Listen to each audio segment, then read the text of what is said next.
peut-on se souhaiter joyeux Noël?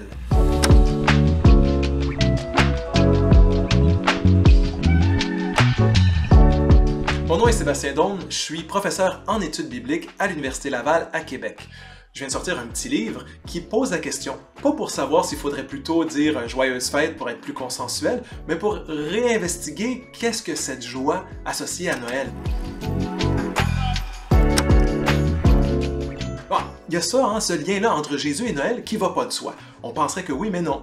Dans notre culture, on est tellement obsédé par l'achat de cadeaux, tout le côté commercial, les grandes fêtes familiales, qu'on a peut-être oublié de donner un petit temps, un espace de réflexion pour revenir à l'essentiel de cette fête-là, qui est la naissance de Jésus. Alors, dans les textes qu'on a, on a deux textes. On a Luc et Matthieu qui, dans leur évangile, présentent la naissance de Jésus. Et dans les deux cas, on a une réponse très différente. Est-ce que Noël, la naissance de Jésus, est un événement joyeux?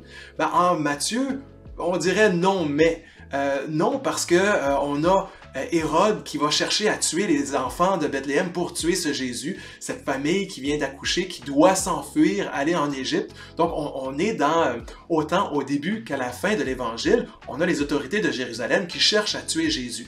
Et pourtant, la vie est plus forte que la mort. En Jésus, on a en Matthieu le Dieu avec nous. Alors Dieu est avec cette famille et va les aider à travers ça. Dans l'Évangile de Luc, oui, on a de la joie.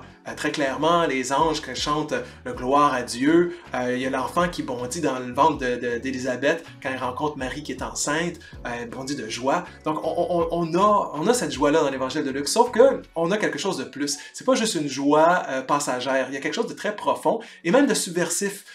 Marie, quand elle chante son Magnificat, elle proclame le renversement complet. Les puissants vont être rabaissés de leur trône, puis les hommes vont être exaltés. Dieu est avec ce petit peuple, ceux qui sont à la base, qui ont des difficultés, mais c'est eux qui ont la plus grande joie.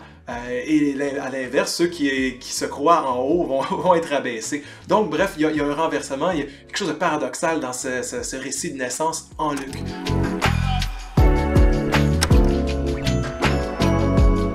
Bon, pourquoi parler de ça aujourd'hui? Bien, tout simplement parce que cette année, il y a des femmes enceintes qui ont accouché en Ukraine, alors que des bombes tombaient, qui étaient dans des abris anti-bombes. Parce qu'on a vécu plusieurs années de pandémie où on était dans des situations difficiles et la vie vient quand même, malgré tout. Et on a foi en cette humanité. Et il y a encore aujourd'hui des enfants qui naissent dans des situations difficiles et pourtant, on avance malgré tout. Donc, relire ces récits de naissance de Jésus-là et d'investiguer est-ce que c'est joyeux ou pas, ça a une résonance très particulière quand on met ça en relation avec les situations difficiles actuelles.